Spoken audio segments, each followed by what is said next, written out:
ఇప్పుడు నేను మీకు చూపించే ఈ బిర్యానీ రెసిపీ ఎవరైతే బిర్యానీ లవర్స్ తక్కువ ప్రైస్లో అయిపోవాలనుకుంటున్నారో ఒక 50 రూపీస్లో మహా అయితే ఒక 50 రూపీస్ అంతే సింపుల్ వేలో చూపించాను. రెస్టారెంట్ స్టైల్లో అద్దరిపోతుంది. ట్రస్ట్ మీ, చికెన్ బిర్యానీ కంటే తక్కువ బడ్జెట్లో ఈ ప్రోటీన్ బిర్యానీ చేశాను. రిజల్ట్ చూసి నేనే షాక్. మిల్ మేకర్తో బిర్యానీ అంటే టేస్ట్ ఉండదని అనుకుంటున్నారా? ఒక్కసారి ఇది చూడండి. వెజ్ బిర్యానీ లవర్స్కి ఛాలెంజ్. ఇది మిల్ మేకర్ అని గుర్తుపట్టగలరా? జిమ్ వాళ్ళకి perfect high protein biryani. Taste మాత్రం నెక్స్ట్ లెవెల్ అంతే. అయితే ఈ బిర్యానీకి ఒక 4 టాప్ సీక్రెట్స్ అయితే ఉన్నాయి. ఈ వీడియోలో నేను మీకు ఈ 4 టాప్ సీక్రెట్స్ అనేవి ఒక్కొక్కటిగా ప్రతి ఒక్కరికి అర్థమయ్యేటట్టు క్లియర్గా చెప్పాను. అసలు మీకు కుకింగ్ రాకపోయినా సరే సింపుల్గా చేసేయచ్చు. మొదలు పెట్టేద్దాం పదండి. ముందుగా ఒక 8 to 10 స్పూన్స్ ఆయిల్ అయితే తీసుకున్నాను.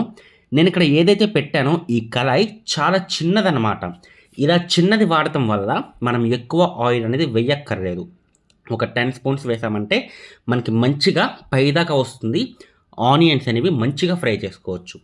ఓకే, టిప్ నెంబర్ 1, 4 సీక్రెట్స్ చెప్పా కదా, సీక్రెట్ నెంబర్ 1 అనుకుందాం. ఫస్ట్ సీక్రెట్, ఆనియన్స్ వీలైనంత సన్నగా బార్గా కట్ చేసుకుని బ్రౌన్ కలర్ వచ్చేంత వరకు వేపాలండి. ఇలా బ్రౌన్ కలర్ వచ్చేంత వరకు వేపితే మనకి బిర్యానీకి పర్ఫెక్ట్గా ఉంటుంది. క్రంచీగా ఆ brown onions taste next level అద్దరిపోతుంది. అంతే, కొంచెం టైం పడుతుంది. మీడియం ఫ్లేమ్లో ఉంచుకొని ఒక 10 నిమిషాలు అలా వదిలేయండి. ఆనియన్స్ వేసేసి ఏంటి మరి ఒక 10 నిమిషాలు అయిపోయిన తర్వాత మనకి ఆనియన్స్ అనేవి కలర్ ఈ విధంగా చేంజ్ అవుతుంది. ఎప్పుడైతే మనకి కలర్ అనేది ఈ విధంగా చేంజ్ అవుతుందో మనకి ఆనియన్స్ అనేవి పర్ఫెక్ట్గా కుకింగ్ అయినట్టు. ఈ కలర్ మీద మనం బయటికి తీసామంటే మనకి ఇంకా ప్యూర్ రెడ్ కలర్ అనేది ఆటోమేటిక్గా వచ్చేస్తుంది. ఇక్కడ మనం ప్యూర్ రెడ్ కలర్ అనేది తేవక్కర్లేదు. అర్థమైందా? అంటే బ్రౌన్ కలర్, రెడ్ కలర్ కాదు, సారీ, బ్రౌన్ కలర్ అనేది టోటల్గా తీసుకురావక్కర్లేదు. ఆయిల్లో మనం గనక టోటల్గా బ్రౌన్ కలర్ వచ్చేంత వరకు ఉంచితే బయటికి వచ్చిన తర్వాత నల్లగా అయిపోతాయి అన్నమాట, మాడిపోతాయి. ఓకేనా? ఈ విధంగా మనకి గోల్డెన్ కలర్ రాగానే తీసేయండి. బయటికి వచ్చిన తర్వాత ప్యూర్ బ్రౌన్ కలర్లోకి అయితే చేంజ్ అవుతాయి. ఓకే, ఈ విధంగా మనకి ఆనియన్స్ అనేవి మంచిగా బ్రౌన్ కలర్ వచ్చేంత వరకు ఫ్రై చేసిన తర్వాత ఈ ఆనియన్స్ని తీసి పక్కన పెట్టేద్దాం. ఈ ఆయిల్ మనం బిర్యానీకి అయితే యూస్ చేస్తాం. చాలా బాగుంటుంది. ఆనియన్స్ ఫ్లేవర్తో ఆయిల్ అద్దరిపోతుంది మనకి బిర్యానీకి. చూసారా? ఈ విధంగా నాకు బ్రౌన్ ఆనియన్స్ అనేవి వచ్చినాయి అనమాట. నేను ఇక్కడ 2 ఆనియన్స్ అనేవి కట్ చేసుకున్నాను సన్నగా. అవి నేనైతే ఆయిల్లో డీప్ ఫ్రై చేసుకున్నాను. అవి పక్కన పెట్టేద్దాం. ఇప్పుడు ఒక 2 ఇలాచీ వేసాను, ఒక 3 లవంగం అయితే వేసాను. ఈ రెండింటితో పాటుగా ఒక కట్ట పుదీనా తెచ్చుకుంటే, ఒక పెద్ద కట్ట పుదీనా తెచ్చుకున్నామంటే అందులో ఒక సగం కట్ట అనమాట. ఆ సగం కట్ట కూడా సన్నగా చిన్నగా కట్ చేసుకుని వేసుకున్నాను అనమాట. బాగా వాష్ చేయండి. దీనితో పాటుగా కొత్తిమీర కూడా. ఓకే, ఒక కట్ట తెచ్చుకున్నామంటే ఒక హాఫ్ కట్ట వేస్తాను. మిగతాది మనం తర్వాత యూస్ చేస్తాం. అయితే ఈరోజు మనం చూపించే ఈ బిర్యానీ రెసిపీ అనేది మొత్తం కూడా డిఫరెంట్ స్టైల్. నార్మల్గా అందరూ చేసే విధంగా నేను మీకు చూపించడం లేదు. ఈ విధంగా ఒక్కసారి ట్రై చేయండి, అద్దరిపోతుంది. డిఫరెంట్గా ఉంటుంది, సింపుల్గా అయిపోతుంది, పెద్ద కష్టం ఉండదు. అసలు మీకు కుకింగ్ రాకపోయినా సరే చాలా సింపుల్గా చేసేయచ్చు.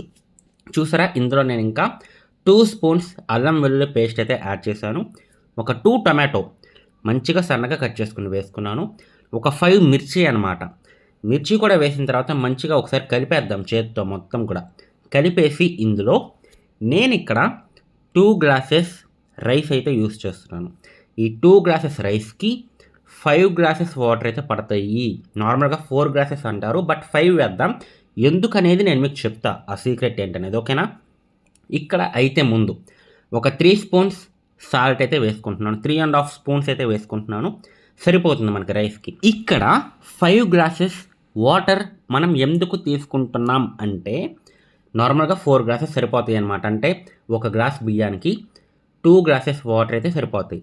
బట్ ఇక్కడ నేను 5 గ్లాసెస్ వాటర్ తీసుకుని ఒక 3 స్పూన్స్ ఆయిల్ అయితే వేసుకుని మంచిగా మరిగిస్తానమాట. ఒక గ్లాస్ వాటర్ ఏవైతే ఉన్నాయో 5 వేసాం కదా, ఈ 5 గ్లాసుల వాటర్ ఏవైతే ఉన్నాయో ఈ వాటర్లో 1 గ్లాస్ వాటర్ అనేది మరిగిపోవాలి. ఓకేనా. అలా ఎప్పుడైతే మరుగుతుందో మనం ఇప్పుడు వేసిన కొత్తిమీర కానీ, అల్లం వెల్లుల్లి పేస్ట్ కానీ, టొమాటో కానీ వీటన్నిటిలో ఉన్న రసం మొత్తం కూడా బయటకు వస్తుంది. ఫ్లేవర్ అద్దిరిపోతుంది అంతే. అర్థమైందా? ఒక 5 గ్లాసెస్ వాటర్ పోసామంటే 1 గ్లాస్ ఆఫ్ వాటర్ అనేవి మనకి ఆవిరి అయిపోవాలి. 4 గ్లాసెస్ వాటర్ ఉండాలన్నమాట. అది ఎలా తెలుస్తుందంటే మీరు ఇక్కడ చూడండి, మనకి వాటర్ అనేది లెంత్ ఉంది కదా, మనం ఎప్పుడైతే కళాయిలో వేస్తామో మనకి ఆ లెంత్ అనేది తగ్గాలి. 1 గ్లాస్ వరకు తగ్గాలన్నమాట. ఓకేనా.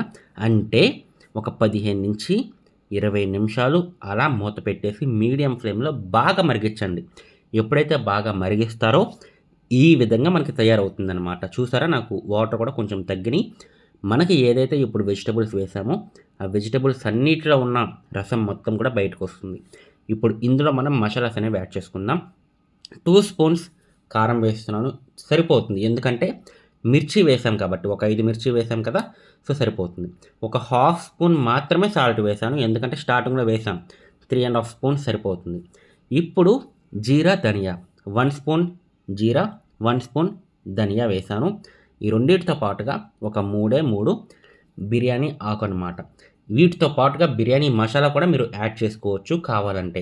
ఒక 2 స్పూన్స్ అలా, నేనైతే యాడ్ చేయడం లేదు. బిర్యానీ మసాలా అనేది బయట దొరుకుతుంది మనకి, బిర్యానీ పౌడర్ అనేది, అది కూడా యాడ్ చేసుకోవచ్చు.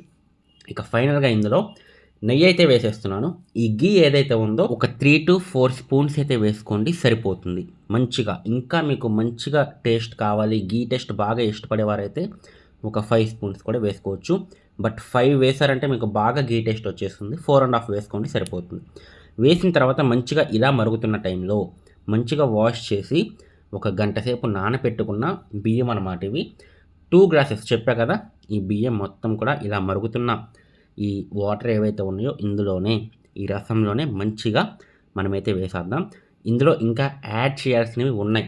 మనం స్టార్టింగ్లో బ్రౌన్ ఆనియన్స్ అనేవి ఫ్రై చేసి పెట్టాం కదా, అవన్నీ యాడ్ చేయాలన్నమాట. చూపిస్తాను అవి కూడా. ముందైతే మంచిగా రైస్ అయితే వేసేద్దాం. ఉన్న రైస్ మొత్తం కూడా ఈ విధంగా మంచిగా స్ప్రెడ్ చేసుకుంటూ ఈ మసాలా వాటర్ ఏవైతే ఉన్నాయో ఇందులో వేసేసుకుందాం. ఇలా వేసుకున్న తర్వాత మిల్ మేకర్ అనమాట, మంచిగా మీకు నచ్చినంత. ఈ మిల్ మేకర్ అనేది హెల్త్కి చాలా మంచిది, మంచి ప్రోటీన్.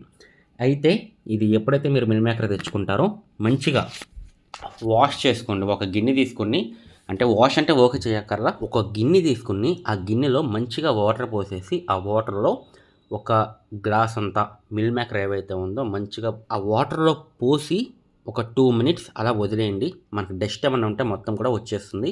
ఆ మిల్ మేకర్ తీసేసి మంచిగా ఇందులో వేసేసుకున్నాను అనమాట. దీంట్లోనే ఫ్రైడ్ ఆనియన్స్ ఏవైతే ఉన్నాయో ఆ ఫ్రైడ్ ఆనియన్స్ కూడా వేసేసాను. దీనితో పాటుగా మిగిలిన కొత్తిమీర ఏదైతే ఉందో అదైతే వేసేస్తున్నాను, మొత్తం కూడా స్ప్రెడ్ చేసేస్తున్నా. దీనితో పాటుగా కొత్తిమీర కూడా, మిగిలిన కొత్తిమీర ఏదైతే ఉందో అది కూడా మంచిగా ఇందులో స్ప్రెడ్ చేసేద్దాం. ఇదంతా కూడా మంచిగా స్ప్రెడ్ చేసిన తర్వాత ఒక్కసారి, అంటే మనం గీ వేసాం, ఇవన్నీ వేసాం కదా, ఇవన్నీ రైస్లో కలవాలి కాబట్టి ఒక్కసారి మంచిగా తిప్పేద్దాం. ఈ రైస్లో మంచిగా కలిసేటట్టు మనం వేసిన గీ కానీ మసాలాస్ కానీ అన్నీ కూడా బాగా కలిసేటట్టు, అంటే ఓకే కలపొద్దు, నిదానంగా కలపండి. ఎందుకంటే మనం వేసింది ఇక్కడ యూజ్ చేస్తుంది బాస్మతి రైస్ కాబట్టి ఈ రైస్ అనేది విరగకూడదు. జస్ట్ సింపుల్గా అలా ఒక్కసారి కలిపేసి మూత పెట్టేసి 15 నిమిషాలు, ఫస్ట్ 5 నిమిషాలు హై ఫ్లేమ్ పెట్టుకోండి, తర్వాత 10 నిమిషాలు బాగా లో ఫ్లేమ్ పెట్టేసి అలా ఉంచేయండి. ఇక్కడ చెప్పడం మర్చిపోయాను, ఇలాంటి ఒక క్లాత్ అనేది చుట్టుపక్కల చుట్టుకుని పైన బరువుకి ఒక గిన్నె కూడా పెట్టుకోండి. అలా పెడతాం వల్ల మనకి ఆవిరి అనేది బయటికి రాదు, పొగ మొత్తం కూడా లోపలే ఉండి మంచిగా కుక్ అవుతుంది.